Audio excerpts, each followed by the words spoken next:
அவங்கள எக்ஸ்பெக்ட் பண்றது நம்மளோட பெரிய தப்பு. அவங்க பிஸியா இருக்கிறது அவங்க தப்பே இல்லை. உங்க லைஃப்ல உங்களுக்கு என்ன நடந்தாலும் அதை நீங்க உங்ககிட்டயே சொல்லுங்க, த்ரூ வீடியோ ஆர். ஃப்ரெண்ட்ஹுட்ஸ் மக்களுக்கு வணக்கம். இன்னைக்கு நம்மளோட ஷோல யாரை பத்தி பேச போறோம், எதை பத்தி பேச போறோம் அப்படின்னா, ரீசெண்டா செலிபிரிட்டிஸோட கல்யாணம்லாம் ரொம்பவே ட்ரெண்ட் ஆகிக்கிட்டு வருது. அந்த வகையில கல்யாணம் ஒரு பக்கம் ட்ரெண்ட் ஆகுது அப்படின்னா, இன்னொரு பக்கம் அவங்களே கூடிய சீக்கிரம் டிவோர்ஸும் பண்ணிடுறாங்க.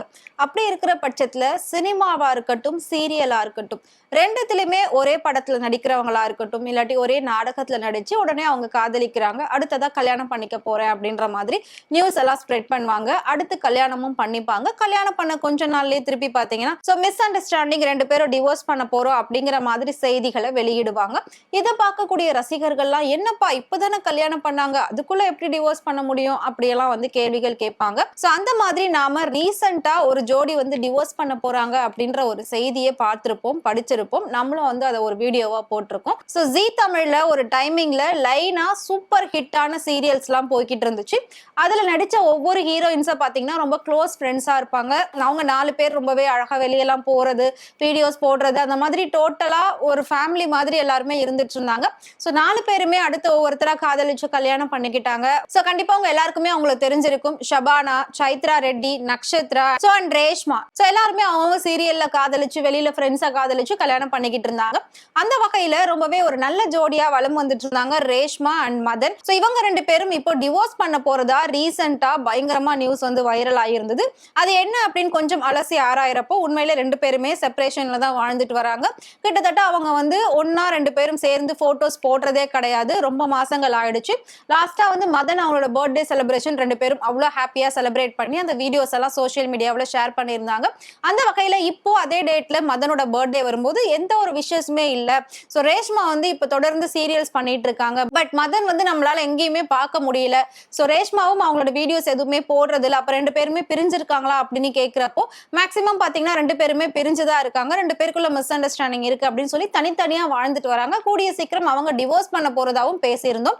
இப்போ அதை தொடர்ந்து இன்னொரு ஜோடியும் வந்து டிவோர்ஸ் பண்ண போறதா செய்திகள் வந்துட்டு இருக்கு. சோ அது வந்து பாத்தீங்கன்னா கிட்டத்தட்ட ஒரு 50 to 70% வந்து உண்மை அப்படின்னு சொல்லப்படுது.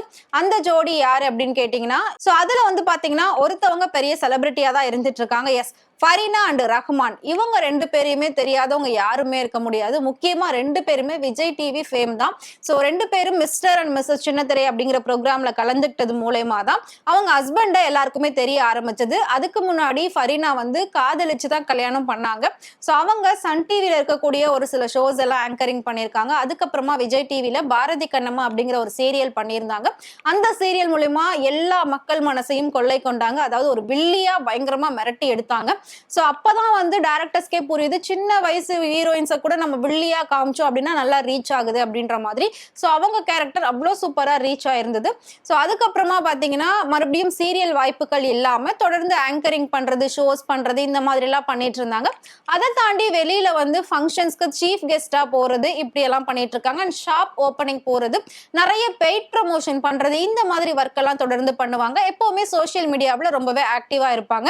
சோ அப்படிப்பட்ட ஃபரீனா கிட்டத்தட்ட 2 இயர்ஸா தன் ஹஸ்பண்ட் கூட இருக்கக்கூடிய எந்த ஒரு வீடியோவும் எந்த ஒரு போட்டோவும் போடவே இல்லை. அவங்க ஹாப்பியா ஹஸ்பண்ட் கூட இருக்கும் போதெல்லாம் உடனே போட்டோ, வீடியோ அப்படின்னு சோசியல் மீடியாவில் போட ஆரம்பிச்சிருவாங்க.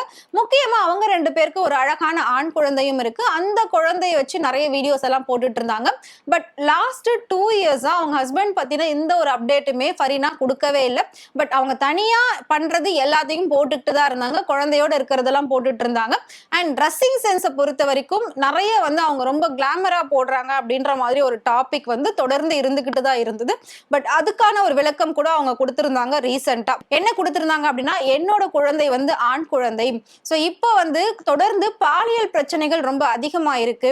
எதனால அப்படின்னு நம்ம பாக்குறப்போ, அதாவது குழந்தைங்களுக்கு நாம அதை பத்தி ஒரு சரியான டீச் பண்றது கிடையாது, அதை பத்தின ஒரு அவேர்னஸ் கிடையாது. என்னோட பையன் எதிரில அவன் குழந்தையா இருக்கும் போதுல இருந்து நான் வந்து குட்டி குட்டி ட்ரெஸ்ஸஸ் தான் போடுவேன். அவன் குழந்தையில இருந்தே என்ன அந்த ட்ரெஸ்ல பாக்குறது இருக்கிறதுனால வளர்ந்ததுக்கு அப்புறமா அவன் வந்து அந்த ட்ரெஸ்ல என்ன பார்த்தா அப்படின்னா அவனுக்கு பெரிய சேஞ்சஸ் இருக்காது. அவன் எப்பவுமே என்ன ஒரு அம்மாவா மட்டும்தான் பார்ப்பானே தவிர ட்ரெஸ்ஸிங்ஸா அவன் வந்து ஆக்வர்டா பார்க்க மாட்டான். இது என்ன ட்ரெஸ்ஸிங்னு சொல்லி அவன் புதுசா பார்க்க மாட்டான். சோ நான் போட்ட ட்ரெஸ்ஸையே மேபி மத்தவங்க யாராவது அந்த மாதிரி போட்டிருந்தா கூட அவங்களையும் அம்மா மாதிரி தான் பார்ப்பான். அந்த ட்ரெஸ் அவன் பெருசா யோசிக்கவே மாட்டான். அந்த ஒரு பழக்கத்துக்காக தான் எப்பவுமே என்னோட பையன் முன்னாடி நான் சின்ன சின்ன ட்ரெஸ்ஸஸ் போடுவேன். அவன் வெளியில பாக்குறப்போ ஐயோ இது என்ன ட்ரெஸ்ன்னு அவன் நினைச்சிடக்கூடாது. அவனுக்கு வந்து இது அரகோர ட்ரெஸ்ன்றது தெரியக்கூடாது. சோ அதே மாதிரி அவன் ஸ்கூல் படிக்கும்போது காலேஜ் படிக்கும்போது பொம்பளை பசங்க அந்த மாதிரி போட்டுட்டு வருதுன்னா அதை வந்து அவன் வந்து புதுசாவோ இல்ல ஆக்வர்டாவோ பார்க்க கூடாது. இது பழகி போன விஷயம், இது ஒரு ட்ரெஸ்ஸிங், இது ஒரு கல்ச்சர் அப்படின்ற மாதிரி அவனுக்கு தெரியணும். சோ அதனாலதான் நான் தொடர்ந்து இந்த மாதிரி ட்ரெஸ்ஸஸ் போடுவேன். என்னோட பையனுக்கு நான் முழுக்க முழுக்க நல்ல விஷயங்களை மட்டும்தான் சொல்லி தருவேன் அப்படிங்கிற மாதிரி விளக்கம்லாம் கொடுத்திருந்தாங்க. சோ எப்பவுமே போல்டா இருக்கக்கூடிய ஃபரீனா ரீசெண்டா ஒரு சில வீடியோஸ் ரொம்ப சோகமா பேசி போட்டுக்கிட்டு இருக்காங்க. சோ அதை பார்த்து அவங்களோட ஃபேன்ஸ் எல்லாருமே என்ன ஆச்சு, ஏன் இவ்வளோ சோகம், இப்பதான் எங்களுக்கு ஞாபகம் வருது, உங்க ஹஸ்பண்ட் எங்க, ஏன் உங்க ஹஸ்பண்டோட சேர்ந்து நீங்க வீடியோஸ் எதுவுமே போடுறது இல்ல, உங்களை நாங்க மிஸ்டர் அண்ட் மிஸ்ஸஸ் சின்னத்திரையில தான் ஜோடியா பார்த்தோம், அதுக்கப்புறமா வீடியோஸ்ல தான் பார்த்துட்டு இருந்தோம், பட் இப்ப அதுவுமே இல்லையே, 2 years ஆச்சு, என்ன ஆச்சு, உங்களுக்குள்ள ஏதாவது பிரச்சனையா அப்படின்ற மாதிரி எல்லாருமே கேள்விகள் கேட்க ஆரம்பிச்சாங்க. சோ இப்போ அதுக்கெல்லாம் வந்து பதில் கொடுக்குற மாதிரி தான் ஃபரீனா வந்துட்டு ரொம்ப சோகமா ஒரு வீடியோ போட்டிருக்காங்க. சோ அவங்க பேசின 2 வீடியோ அந்த மாதிரி பேசி பயங்கர வைரலா இருந்தது. அதாவது சோ ஒருத்தவங்க வந்து பிரேக்கப்ல இருக்கிறப்போ யாராவது வந்து பேசணும்னு தோணுச்சுன்னா அவங்க கிட்ட பேசுங்க, பட் டைம் கொடுங்க. அதே மாதிரி நம்ம ஒருத்தர்கிட்ட பேசணும்னு விரும்புவோம், ஆனா அவங்களுக்கு நம்ம கால் பண்ணும்போது அவங்களுக்கு டைம் இருக்காது, அவங்க ஏதாவது ஒர்க்ல இருப்பாங்க, அப்படின்னா நம்ம பண்றது தான் தப்பு. சோ நம்ம கிட்ட எல்லாருமே அட்டென்ஷனா இருக்கணும்னு நினைக்கிறது தப்பு, அப்படி இப்படின்னு சொல்லி ரிலேஷன்ஷிப் பத்தி நிறைய விஷயங்களை பேசியிருந்தாங்க. பட் பேசும்போது அவங்களோட முகத்துல ரொம்பவே ஒரு சோகம் தெரிஞ்சது. எப்பவுமே ஆட்டிடியூடா, எப்பவுமே போல்டா, ரொம்ப ஹாப்பியா பாசிட்டிவா இருக்கக்கூடிய ஃபரீனாவை இப்போ காணுமே அப்படிங்கிற மாதிரி தான் ரசிகர்கள் கேட்டுட்டு இருக்காங்க. சோ இதை வச்சுதான் வந்து தெரிஞ்சது இவங்க 2 பேருமே செப்பரேஷன்ல தான் இருந்துட்டு இருக்காங்க. சோ கூடிய சீக்கிரம் இவங்களுமே டிவோர்ஸ் பண்ணிடுவாங்க அப்படின்ற மாதிரி எல்லாருமே பேசிட்டு இருக்காங்க. பட் இவங்களை சேர்த்து வைக்கணும் அப்படின்னு சொல்லி இவங்களோட இருந்த விஜய் டிவி பிரபலங்கள்லாம் ஃப்ரெண்ட்ஸ்லாம் ஒரு சிலர் வந்து ட்ரை பண்ணிட்டு இருக்காங்களாம். 2 பேருக்கு நடுவில் நிறைய பேச்சுவார்த்தைகள் அடிக்கடி நடந்துட்டு இருக்கு. சோ அதனால வந்து மேபி இவங்க சேர்றதுக்கான வாய்ப்பும் இருக்கும். ஆனா இப்போ வந்து ஃபரீனா முழுக்க முழுக்க தன் குழந்தையோட தனியா தான் வசிச்சுட்டு வராங்க. அந்த ஒரு தனிமை, அந்த ஒரு டிப்ரெஷன், அந்த ஒரு ஸ்ட்ரெஸ் தான் இவங்களை இந்த மாதிரி எல்லாம் பேச வைக்குது. அது அவங்களோட முகத்திலே ரொம்ப நல்லா தெரியுது அப்படிங்கிற மாதிரி தான் எல்லாருமே சொல்லிட்டு இருக்காங்க. சோ ஃபரீனா இப்படி ஒரு சூழ்நிலையில இருக்கிறதுனால அவங்களோட ஃப்ரெண்ட்ஸ்லாம் தொடர்ந்து அவங்களுக்கு கால் பண்ணி பேசுறது, அவங்க வீட்டுக்கு வந்து அவங்க கூட ஆறுதலா டைம் ஸ்பெண்ட் பண்றது, இப்படி எல்லாம் பண்ணிட்டு இருக்காங்களாம். சோ கூடிய சீக்கிரம் 2 பேருக்கு நடுவில் இருக்கக்கூடிய பிரச்சனை சரியாகி இவங்க 2 பேரும் சேர்த்து வைக்கணும் அப்படின்னு சொல்லி எல்லாருமே ட்ரை பண்ணிட்டு இருக்காங்களாம். சோ இவங்க சேருவாங்களா, சேர மாட்டாங்களா, இல்லாட்டி இவங்களும் அடுத்து டிவோர்ஸ்ல போய் முடிஞ்சிருமா அப்படின்றத நம்ம வெயிட் பண்ணி பார்க்கலாம். அதுக்கு முன்னாடி ஃபரீனாவை உங்களுக்கு பிடிக்கும் அப்படின்னு நினைச்சீங்கன்னா மறக்காம அவங்கள பத்தி கமெண்ட்ல சொல்லுங்க. இதே மாதிரி சினிமா பத்தியும் சினிமா நடிகர் நடிகைகள் பத்தியும் டே பை டே இன்ட்ரெஸ்டிங்கான இன்ஃபர்மேஷன் தெரிஞ்சுக்கணும் அப்படின்னு நினைச்சீங்கன்னா மறக்காம ஃப்ரெண்ட் சேனலை ஃபாலோ பண்ணிக்கோங்க.